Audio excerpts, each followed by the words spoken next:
Warning, this episode contains adult language, mature situations, a super shy guitarist, the first steps of a new band, 4 coma antics, and a ripe mango box. Remember to like, share, and subscribe. Listener and viewer discretion is advised.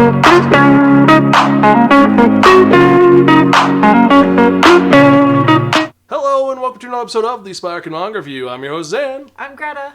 And we are back again for another fun episode of this awesome podcast. And I forgot to say it most importantly, aloha, konnichiwa, buongiorno, and what's up? I know a little stunted, but whatever. That's how it's going to go. Welcome. This is Spiraken, some podcast advancing reviews about connecting enhanced narratives, where every episode we talk about various key topics. And with me once again, it's been almost a year. It's been a year because you were there last year. It's been a very long year. It's been a crazy year, but we are back again, and this is Greta, my wife, and fellow podcaster. Remember, we talk about random things on this podcast, everything from mangas to movies to TV shows. Since the manga review, I actually talk about manga. You can check us out at www.spiraken.com. We're also on Facebook, Twitter, Instagram, Spotify, YouTube, and various social media sites. And if you're watching on YouTube, remember to click on that subscribe button and then click on that bell for notification for when we get new episodes out. And with that in mind, we're going to be talking about a pretty fun manga. One I rolled that was pretty unique and different, we say. Kind of, well, actually, that's not true. The last episode was about a musician also. And the episode before that was about a musician. It's another musician. It's another musician one, but let's get to it, shall we? So, if you remember from the last episode, I spun that one that only... The Wheel of Manga. And at Dick Town does be reviewing a manga that was written by Aki Hamazi and published by Hobunsha and released over here by Yen Press. It was released in Manga Time Kurara Max magazine. This is famous for releasing K-On!, the series, and most of the anime adaptations of series from this all have the main characters jumping in the opening, which is kind of crazy. The original run was 2017 to present. How many volumes are there? 6. And it is not finished yet. It's still coming out to this day, and it is classified as a seinen series, which for some people they think it's weird, but actually it's totally fine. It's just a relaxing series. There's nothing crazy about it. It's nice. And it is a music comedy. That original name of it was Bocchi The Rock, what is known in English as Bocchi The Rock. And this is a pretty cool series that is unique, different, and very bizarre, but it's, well, let's be honest, what is it about? It's about Bocchi, her real name is Hattori Goto. And Hattori, how would you describe her? She's really introverted. She's a very cool individual, but gets a little bit of social anxiety. Doesn't want to talk to her classmates, but is excited to talk to them, wants to, has the desire to do it, just can't get over herself. She's the girl that hung out with her teacher during lunch for so long. No, I think she hung out by herself. But eventually, one day in middle school, she saw a video of a guitarist talking and saying, I used to be super shy, no one liked me, and then I joined a band and it was awesome. And she thought, okay, I'm going to join a band. So she started to teach herself guitar. And she took her dad's Les Paul Gibson, which is a nice guitar, and she started learning it, even though she was kind of confused as why it's in English. And she learned how to play guitar over time. And she said, you know what? I'm going to join the festival, and people are going to love me, and I'm going to rock and kick butt, and we're going to have a great middle school life. Intersocial anxiety. She teaches herself how to play the guitar. That's 100% true. Can't even play it in front of her family. Plays it inside her closet with the closet door closed, the door to the room closed. She is a closet rocker. Who has a YouTube channel that plays it on YouTube. But she has a YouTube channel. No one sees her face, right? But she does rock out hardcore on YouTube and has a lot of followers. She has 30,000 subscribers, which are a lot more than I do. And if you want to subscribe, definitely subscribe now. Shameless plug. But let's get to it. So she's not doing great. It's been 3 years. She just graduated middle school. She's now in high school. And she's telling on her YouTube page, yeah, I've got all these friends. It's awesome. It's great. It's like, no, she doesn't talk to anybody. And she hides in her room. But she's cute. She takes her guitar with her to class. And she sits it down. And she secretly hopes that somebody will come up to her and want to talk to her about a band or something. Alas, she sits alone. Because when they see her, you see her sitting there. She has all these band pins on. She's reading a really awesome magazine. She requests death rock on the radio, and she has her guitar. People are saying, oh my God, who's a crazy rocker chick? She's going to hurt us. Let's go away. And they're afraid of her. She's too intimidating. She seems too cool, but she thinks, oh, someone will want to talk to me. And she can't even get the the gumption to like kind of smile and wave at anybody. So she kind of looks a little bit closed off. She does. And I mean, it gets to the point where she's like depressed at a swing set, be like, I'm alone and no one else here has friends. The guy over there is sitting on the swing set's all alone. Then when he sees he has a family, she's like, damn it, I'm all alone. Until one day, a girl comes up to her and says, hey, listen, I see you have a guitar. I need your help right now. Can you play? Are you any good? We need a guitarist. Yes, and this is Nikija Ichichi. And she has a band, and the guitarist bailed. And she's like, I need help. I need someone here now. And she just drags Hitori before even commenting on her. He's like, okay, we're going to do this. And she's like, I can't even say I don't want to do this. It's my first time ever. I don't know. And first thing she notices when they get to this place, it's a live club called Starry. And it's in a basement. And she's like, it feels like home. Because it's not unlike her little tiny closet that she plays in. It's not. And so she immediately meets the rest of the band. The other band member is this girl named Ryo Yamada, who is the bassist for the group. She's kind of really cool. She's very cool, kind of has this androgynous appearance to her, but more importantly, she's someone who does not... Like, she's got a very dry, witty sense of humor, and so they set up their thing. They're going to play, kick butt, and here's the problem. Hitori, when she plays by herself, she is... Her name, which awesome. is Guitar Hero. She's amazing and great. But when she's playing with the band, when you play together as a group, as a band, ensemble, whatever you want to call it, trio at this point, because there's just 3 of them, you have to be in sync with each other. You have to be on the same beat. You take note of where everybody is. If someone, if the drummer drops her stick, you can fill in. There's a give and take of unspoken communication, which she has never done before. And so she's freaks out and messes up, and she's like, oh my god, you know what? Here's what we'll do. We'll take my guitar and I'll kill myself on stage, and it'll work out. It'll be awesome rock music. Like, no, you don't need to do that. It's going to be fine. So she's a great guitarist, but she doesn't know how to play with others.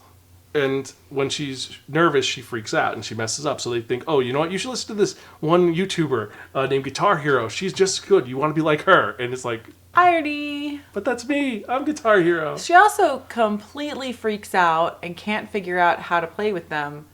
So Rio says, okay, here's what we'll do. We'll have you play in this. And she hands her a giant box, which is a ripe mango box. And they tape 2 together, and she like, I don't think I can do this. Shake, shake, shake, shake, shake, shake. But no, she can.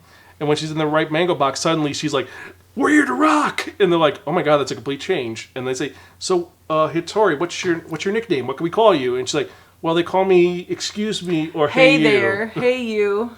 It's like, so you're going to be Excuse Me sign? Like, oh, no. And so Rio, because she's kind of, well... Cutesy. Not cutesy, she's more like serious. She says, okay, we're going to call you Bocchi because your name's Hitori, and Hitori Bocchi is all alone. And that's an insult, and... Nikija's like, what the hell? Why would you call her that? That's mean. And she's like, Bocchi, I love it. And she becomes Bocchi. But this is the first nickname she's ever gotten. She's never really had friends before. Yes, this is true. This is her first nickname. And this begins her rise into fame as Bocchi The Rock, the lead guitarist of Kasoku Band, a.k.a. the Zip Ties. And it's her moving forward. The first concert goes horribly wrong. But she's like, next time... But they got through it. They did it. Well, she's playing inside of a ripe mango box. And from here, she moves forward and keeps pressing forward to become the best she can be.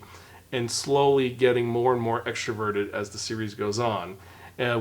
Slowly getting more extroverted as creeping closer to... normalcy. Being able to breathe near another person. Yes. There's one whole sequence where later on, when they have to talk about getting Instagrams, and she completely melts down. Her brain just resets. She's like, I can't do this. It's like, I'm going to become an attention whore if I do this. Like, Bocchi, listen, it's okay. You don't need to get an Instagram. But for anybody who's ever, like, psyched themselves up about how they're going to go make new friends and be a little bit different and, grow individually as a person, it's definitely relatable. And it is a fun series that is very, well, I want to say it is relaxing, but it's also very stressful, especially when Bocchi freaks out. But it's so funny to see her freak out because it's the littlest thing she freaks out over.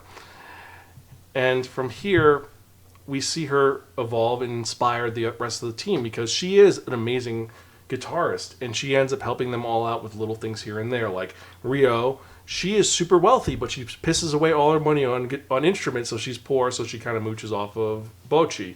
Then Nijika wants to make this band great, and she needs the help, and, well, Bocchi's there for her. And then the last member, the original guitarist who ran away because she lied and said you could play guitar, but you can't, who's the vocalist, Kita, she ends up learning under Bocchi. Bocchi teaches her how to play guitar. So that's her helping everybody out, and she becomes the leader of this weird motley group of... They're not misfits, they're just girls having fun. And I love the fact that it's... They have their own band. And one of the cool things about this series They're badass, but they're really cute. They are really cute. And one of the best things about this is that they are... one, it's not like K-On! Where it takes place in a school. It actually takes place in a live house. That's where the main setting is. And the other element is that it's her interacting with all the different members and them inspiring each other, and we're learning more about them. But they do go to school. They're, high school girls. They go to school, but... The only time you really focus on it is when, one, she's trying to get another member of the band, and then later on when they have the school festival. Besides that, it's just stuff going on. And the series itself... it's a super thin manga, which is actually taller than most of the one, which I like. Yeah, I feel like it's big. But it's super thin. And the other aspect is that it is... Pretty. A 4-koma. Well, it's not exactly a 4-koma. It's designed in a 4-koma style, but it is a straightforward one. For those who don't know, 4-koma is when you have 4 panels straight up, and that's each segment. This is one straight story. There are each chapter. Well, there's some manga where it's like the cubes are kind of like... jigsawed, and sometimes you don't know if you're supposed to read this one next, or this one next, or this one next, or which way you're supposed to go. This one's very clean, very pretty, and look how cute all the girls are. Do the little chibis. Yes. I love the chibi artwork. I love the artwork that Hamazi-san did. Also, one other element which I had to research it for, each chapter opening is a different cover of a Japanese CD. So it's a different Japanese band. What's also cute is not really a main character, but Bocchi's little sister. So Bocchi has like a cowlick, like There's a little sister. Her little sister has 2.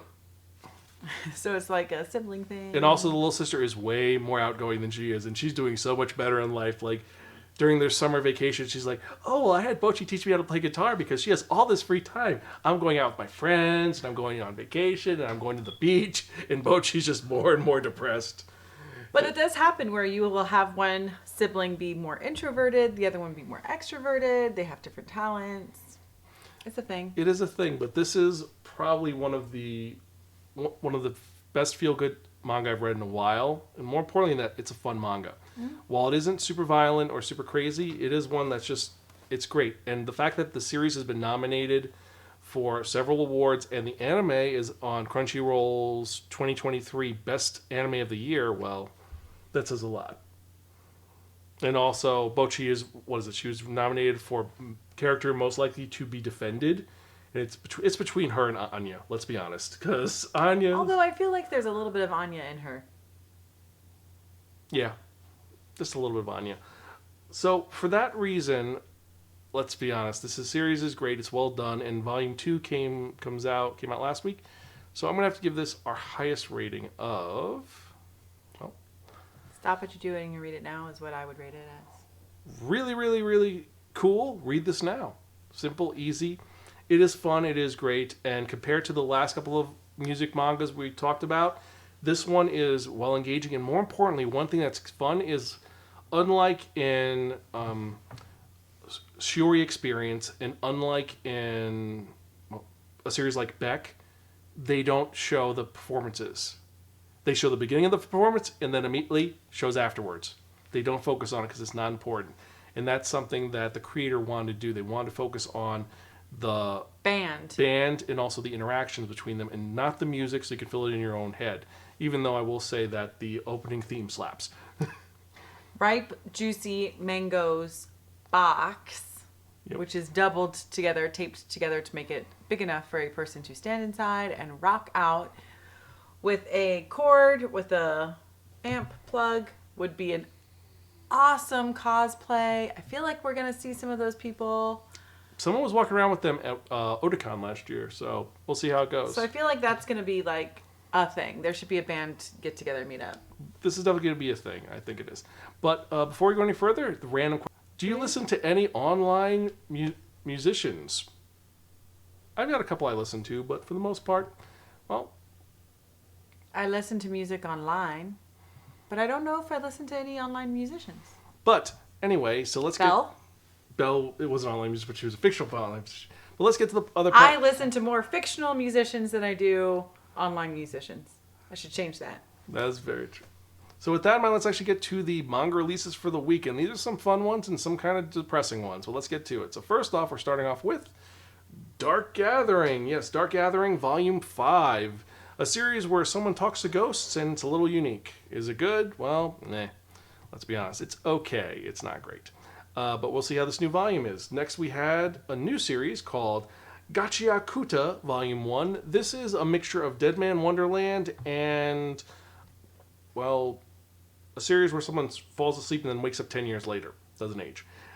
It's someone ends up in a prison after a murder, and it's an island. So a little bit of Escape from New York, a little bit of, like I said, Dead Man Wonderland. How's it going to be? The artwork looks amazing. We're going to see how it goes. Then we have Golden Kamui, Volume 31. Creepy. King in Limbo, Volume 1, which is actually Omnibus 1, Volumes 1 and 2. We have Ladies on Top, Volume 5. Mm-hmm. Love, a Kitten and a Salty Dog, it's a one-shot. Then we have Modern Dungeon Capture, starting with Broken Skills, a light novel, Volume 1. My Senpai is Annoying, Volume 11. My Wife Has No Emotion, Volume 6. One Punch Man, Volume 27. One Punch! Origin, Volume 2, and this is by the creator of Dr. Stone, and supposedly people are really enjoying it. Then Parallel Paradise, Volume 16. Parasite, the Full Color Collection, Volume 5. This is volumes, I think it's 10 and 11 in an omnibus form of the series, and the color makes it so much better. And this has been fixed from the original Tokyo Pop version, so awesome to see Parasite getting the love it deserves. Then we have Reborn as a Space Mercenary. I woke up piloting the strongest ship, the manga Volume 6. It's more of this trash manga. This is a trash manga, it really is. I digress, though. Then we have Record of Ragnarok, Volume 9. Shoha Shoten, Volume 4. Slow Life in Another World, I Wish, Volume 6. Then Steel of the Celestial Shadows, Volume 1. This series I'm hearing a little bit of buzz about. I know only the fact that it's about a samurai who can actually not touch metal for some reason. Could be good, could be bad. I don't know. Then we have The Masterful Cat is Depressed Again Today, Volume 7. More of the fat cat who does too much for his lazy, lazy owner. Well, actually, I like that, though. Well, actually, would you say she's lazy? I can relate to her, so I don't want to think of her as lazy.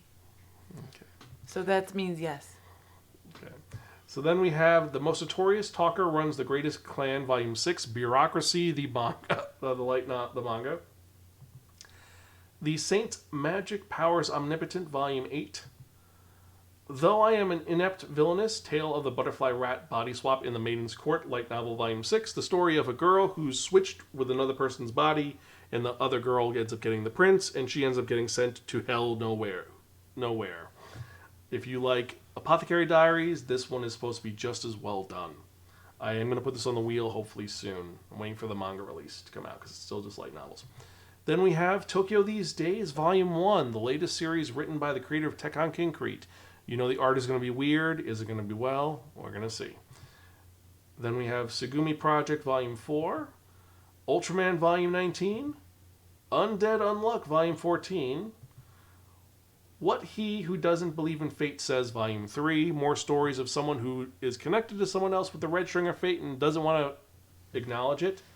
And then last, and certainly not least, we have Yakuza Fiancé, Reiwa Tanai Gail, Volume 6.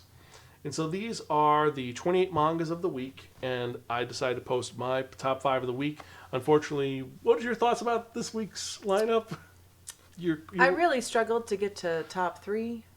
I thought you... What was the word you used specifically? Garbage. Yes. Garbage. Greta thinks they're garbage. I am a little more optimistic, but that's because I've read some of these. But the ones are my top 5 for the week. The ones you should check out no matter what are going to be Gotcha Akuta Volume 1. I loved Dead Man Wonderland, and I thought it was well done, so this should be just as good. Then King in Limbo Omnibus 1. It is a crime series, and because I like Monster, because I like things like Sanctuary, this should be really good. And also, if you like crime stories, it's going to be well done. Then, because it is a new series, I had to put down Love, a Kitten, and a Salty Dog, even though that is definitely not my demographic, because that's just a weird... I really wanted to like that. Yeah. Steel of the Celestial Shadows Volume 1 looks really awesome. I gotta admit that. I love a samurai story. And then Tokyo These Days, well, Attack on Concrete is such a great story. I'm pretty sure this is going to be just as well done. But which ones you're most excited about? Let us know. Email us, spiraken@gmail.com or zanspiraken.com, or leave a comment down below on which manga you're most excited about, or which one do you think is garbage. Let us know. And before we go any further, I'd like to thank each and every one of you who are checking out the podcast.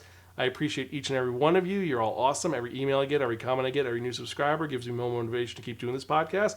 And hopefully we'll have you on more for some more cool podcasts for this year, because we've got a bunch of ideas and a bunch of things, including a top 10 of movies, manga, and something else. TV shows? No, we're not allowed to. I think we should leave it as movies, mangas, and something else. I like that. Movies, mangas, something else are top 10 of them. And don't get me wrong, I love manga, just not the releases for this week. No, I mean just for all of 2023, rather. But there's a lot. We're going to get to that later, so definitely check it out. Remember to like, share, and subscribe at our website, which is at www.spiraken.com, which you can check out here. And also, if you're watching on YouTube, remember to like, share, subscribe, and then click on that subscribe button, and then click on that bell for notification for when we release new episodes. And now let's get to the part that you have all been waiting for. And what are we talking about? We are talking about that one, that only, the Wheel of Manga! Yes, friends, the Wheel of Manga, except episodes. Now, what is the Wheel of Manga? The Wheel of Manga is a Wheel of Fortune with 10 slots on it. And what are we going to do? We're going to spin it. And whatever number it lands on, the manga that's in that number is the one we're going to review in the next episode of the Spiraken Manga, episode 541. And so let's start off at number 1 to be the safe side. Start at 1, and let's spin and see what we're going to review, Shai, because we've got some great titles on here. So spin.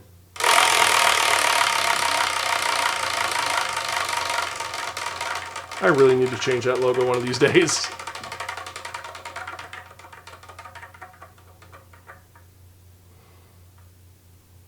I did not see that coming. Of course I didn't see that coming. So in the next episode, we get spun number 2.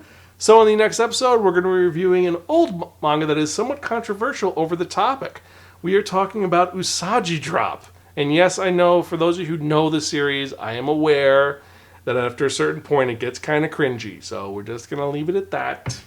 I'm going to review it based on just the merits of the manga itself, the first parts. But we'll talk about that next time. So anyway, as usual, do you have anything else to say? Keep reading manga. That's a good one. So as usual, I'm Zan. I'm Greta. We're Gonzville. Catch you guys next time. And as she said, keep reading manga. See you later.